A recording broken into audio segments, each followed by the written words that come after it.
Union Special 11900 cover stitch machine. Helen here does a great job at covering stitches. What do you mean covering stitches? Well, according to our last video, if you were paying attention, we showed the Marrow overlock machine that has a differential feed that sews knitwear really well, and it's step one of a two-part function. The second part of this stitch is basically covering the existing seam.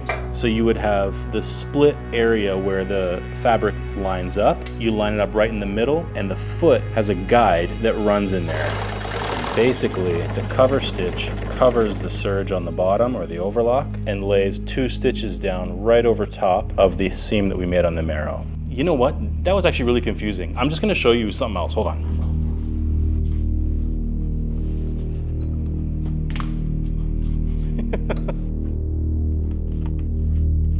Season's greetings from our good friends at Union Special. At the end of this debauchery of a catalog here, there is seam specifications. These are like the industry standard of every single type of stitch with its own sort of nickname or abbreviation thing. This one right here, SSH2. It can either be done with a single needle with a cutting function at the side or a serger like the Marrow serger we just showed you, and then you top it off with a cover stitch machine. So there's a two-step process under the one seam specification here. Merry Christmas! This machine was made in Stuttgart, Germany. The Stuttgart factory for Union Special was opened in 1896, I think. And this one's got a pretty early serial number, so I'm guessing that it's around the 1910s to 20s era. They made a lot of machines back then, and this model was prevalent up until, I'm guessing, the 50s. This machine is super good at covering the seams, like we just mentioned earlier. And what it does is it helps to make the seam more flat and gives an extra layer of confidence so that your fabric is stronger when you pull it apart.